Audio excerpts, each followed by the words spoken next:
Okay, Jim has listened to Nostradamus 400 straight days. The latest Judas Priest LP. We're not sure why this is interview-worthy, but we'll bite. 64 degrees, headed for 84 today at the Rip. Jimmy Bartek, how you doing? Hey, how's it going? Not bad. Drew and Mike here. What's up?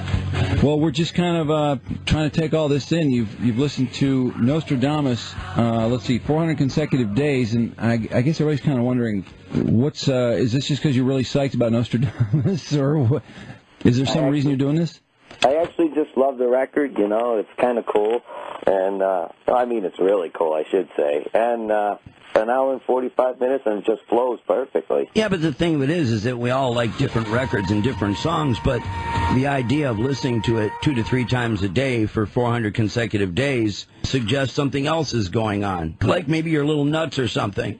Well, we called that, but it's been pretty much like once a day. There's been a few days where it's been 2 to 3 days, but... Aren't you sick of it? Aren't you tired of hearing it? No, I love the record, I believe that. Well, at least you like the record. It'd be awful if you're doing this and you hated the record. Right. I kind of got re-energized when I met Rob and the guys, too. It just lit a spark to just keep it going. Now, is that why you've done this, is so that you could meet the band, and especially Rob, so that you could have a gay fling with Rob Halford? Is that what this is all about? No, not at all. When this started, there was no intention of that. I'd actually heard something about it a couple of months ago that Rob thought it was pretty interesting and wanted to talk to me about it, and I thought that was super cool. Now, don't you think that there are albums, though, that have come out, like, remember when Sgt. Pepper's came out? I was real young then, but I would imagine there's people that listen to it every day for a couple of years. When does it become an incredible amount to listen to an album so many consecutive days in a row?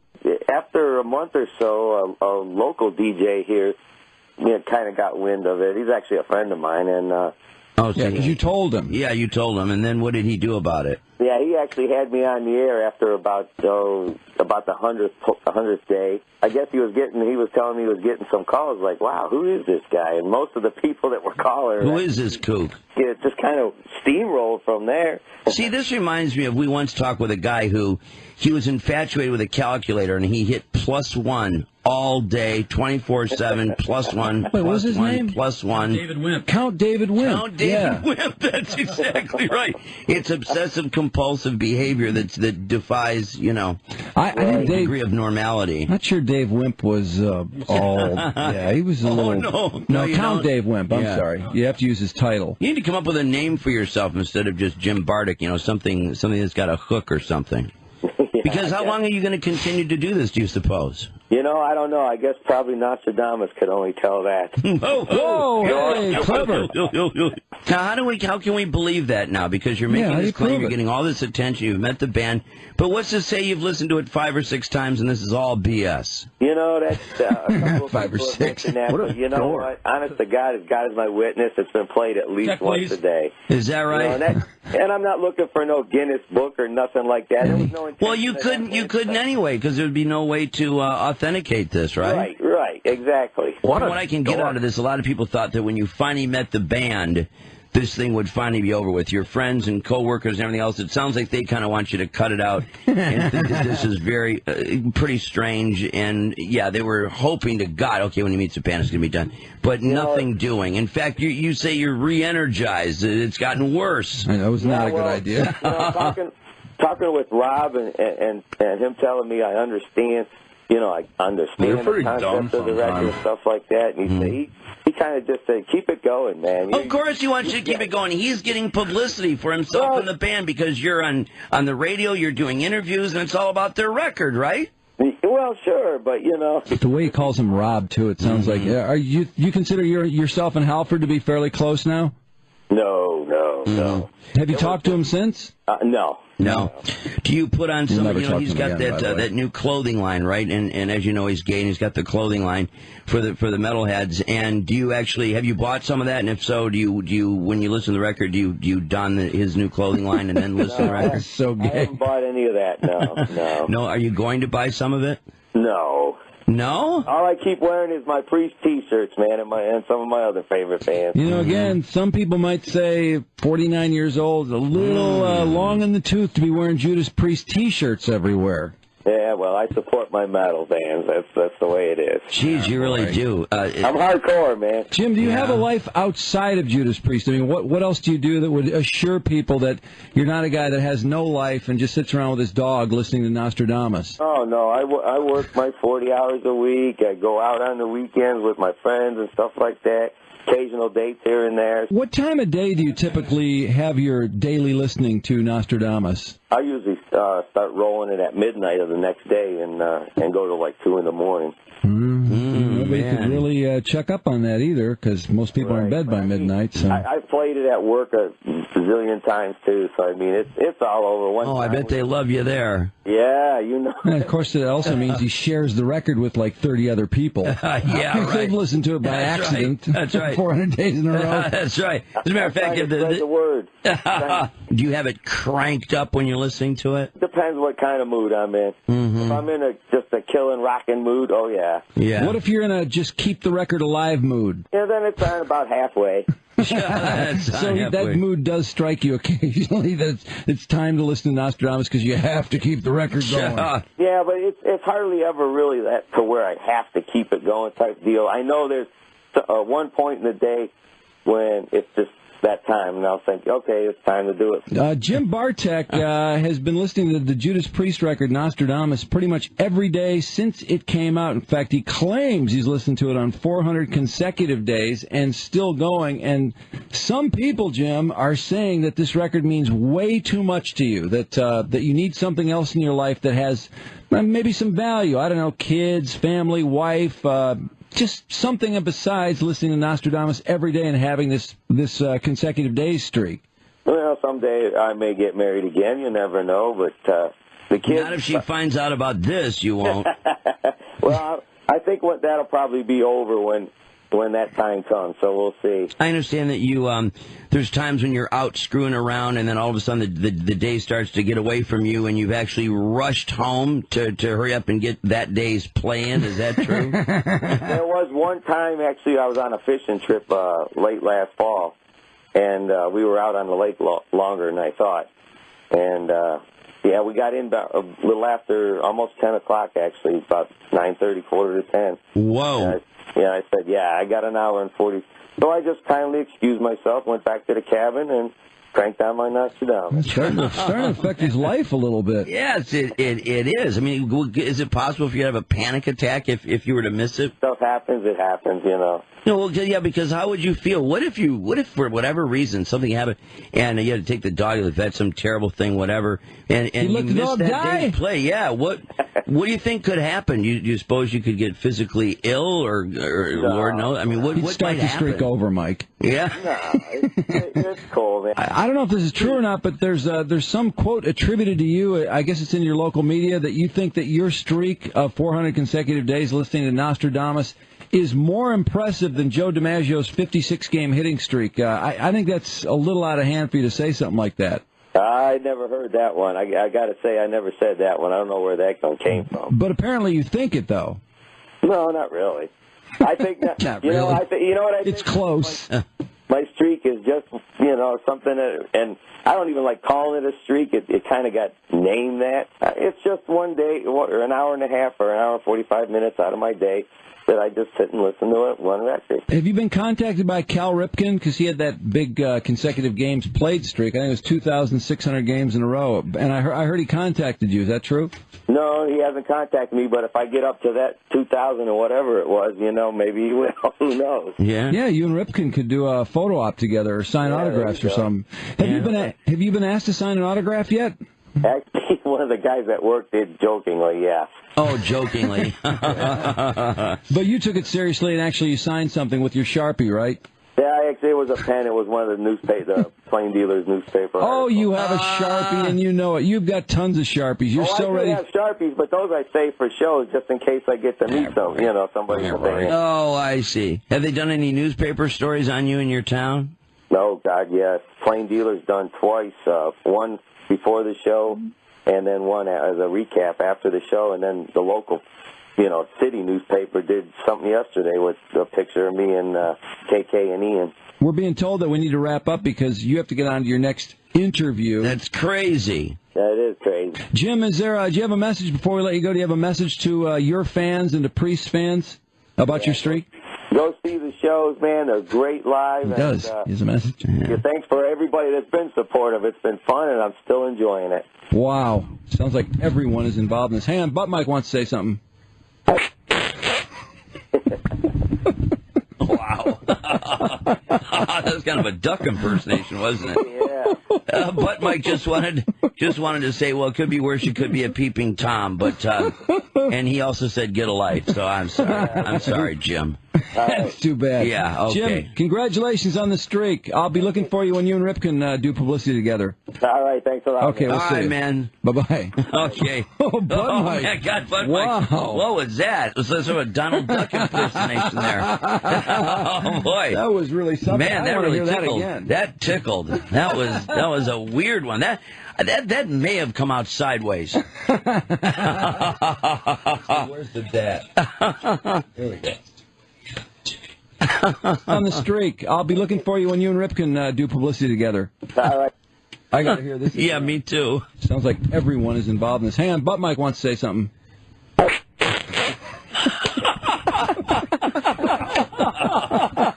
That was kind of a duck impersonation, wasn't it? But Mike just wanted to say, well, it could be worse. It could be a peeping Tom, but and he also said get a life. So I'm sorry.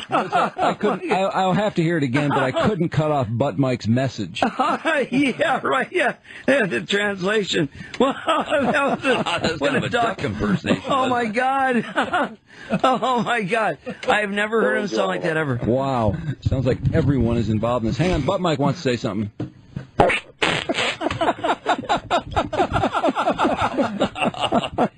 That was kind of a duck impersonation. But Mike just wanted to say, well, it could be worse. It could be a peeping Tom, but and he also said get a life. So I'm so glad Butt Mike said to get a life. Yeah, I thought there might be a quack in there somewhere too, but I guess not. Oh, wow. Man, my stomach. Oh.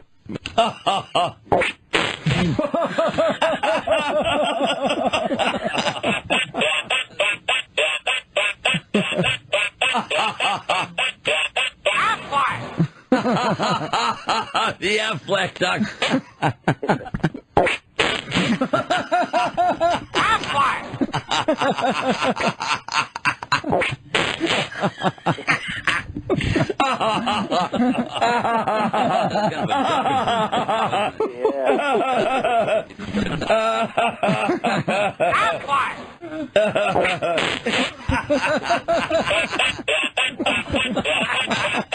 That's kind of a duck impersonation.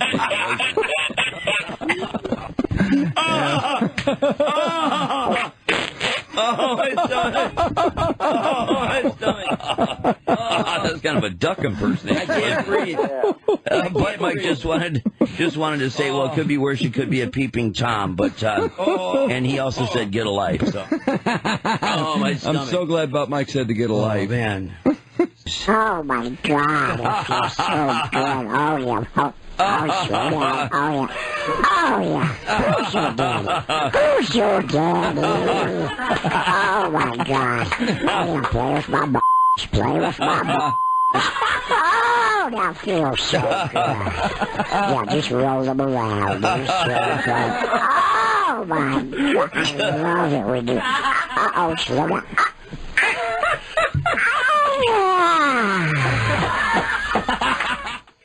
Oh, here it is. Oh. One more time, please. That's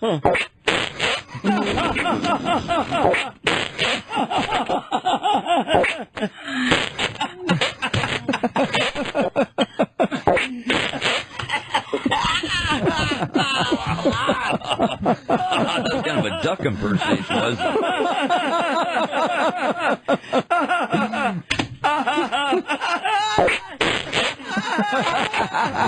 Say something.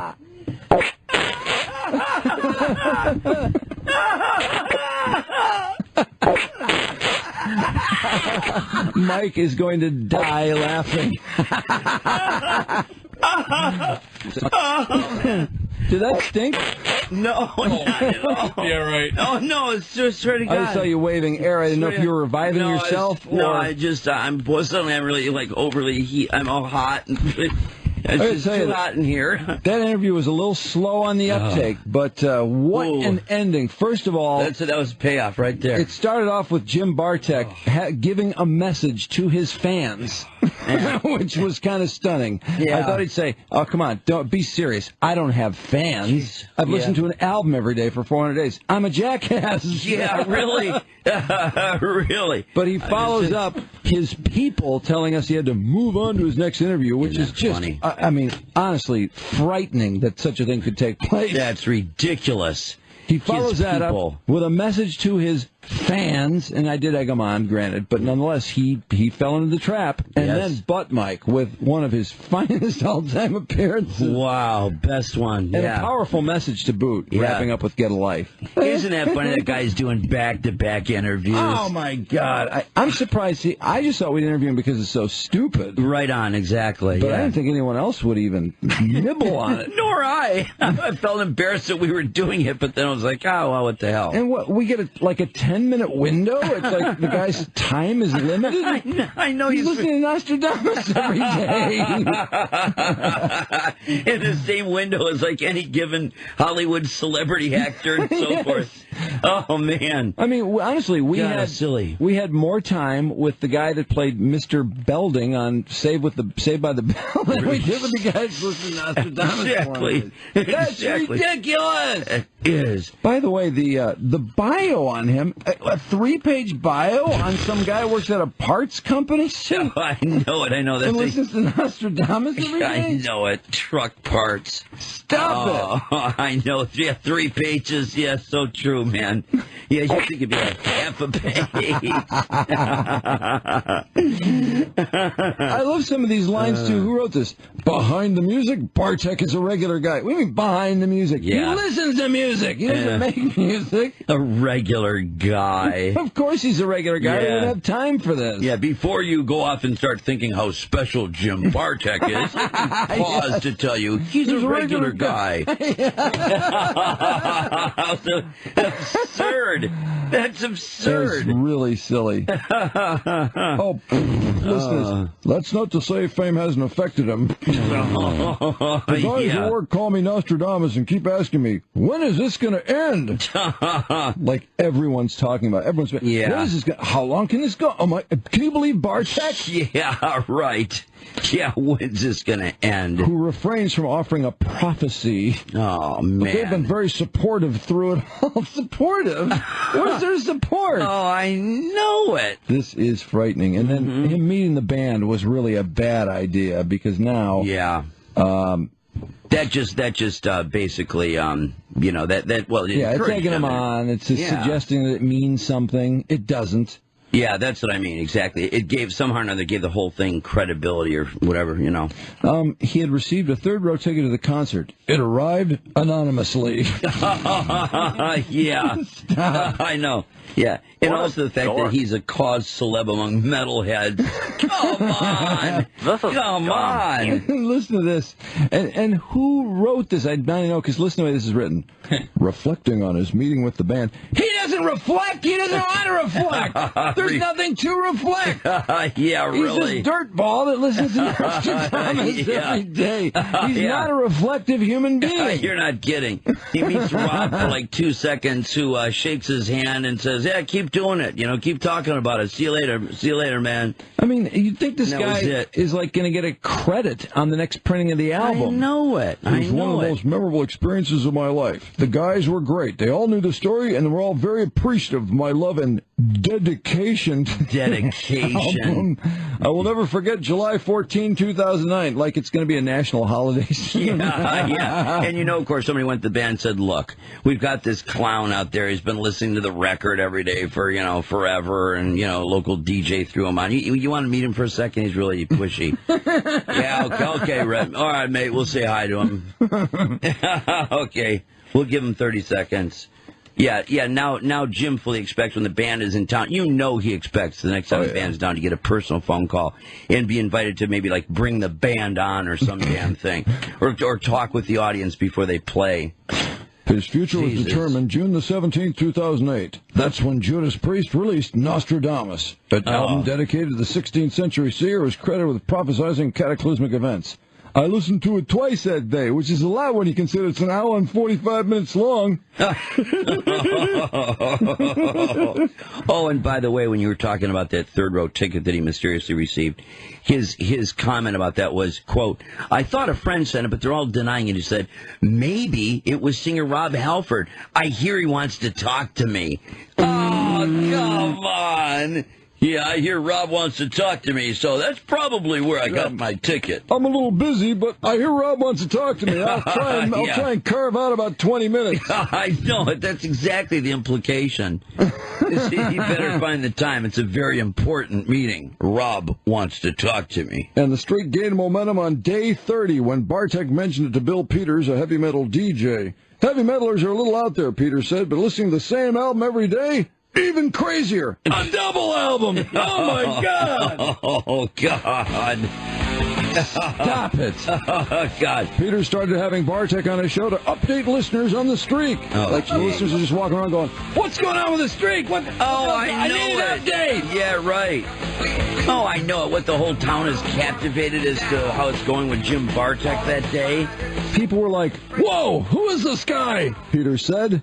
He's a cause celeb among metalheads. That's something that just cracks me up, a cause celeb. Get out of here. He's been written about all over the world, Peter said. He's getting kind of famous. But right, all over the world. So yeah, on any given day in Paris, you'll see a little story on him, you know. And here's where the thing Greek islands really takes a left turn. But behind the music, Bartek is a regular guy. Behind this spectacular, incredible achievement, believe it or not, he's a regular guy. Isn't that something to be so down to earth when you've achieved so much in life? Now you gotta admire Jim Bartek. And the fact that he drags around an MP3 player just in case he gets tied up, can't get his run in that day. Give me a break. Oh, boy. Man, oh, man, how stupid. Whew. There you go, though. And what an appearance by Buttmine. Oh, man, that was spectacular. In history. Efrain Arangos. Efrain Arango. Sí. Yeah, sí. Mentico. Thank you. Hello? Hello? Hello? One moment, please. Yeah, 1 moment, please, is right. I need to go. For all of us. Listen, I'm going to need more than 1 moment. I'm going to need about a half hour to clean that up. Whoa. We better take a commercial break. I think I might be in trouble. Oh, boy. That was really something, I got to tell you. That was a monster. Well, I don't remember that one. Hello? Hello? Hello?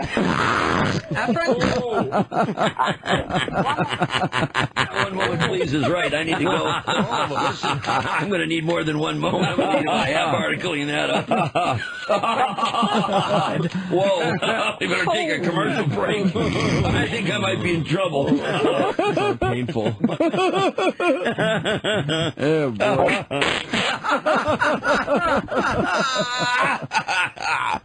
Lou and Mike in the morning. It feels as if the writers don't have enough material to fill the time, so they just pad it out with unnecessary dialogue, and it's really bothersome. 101, WRIF Detroit. Rip, rock.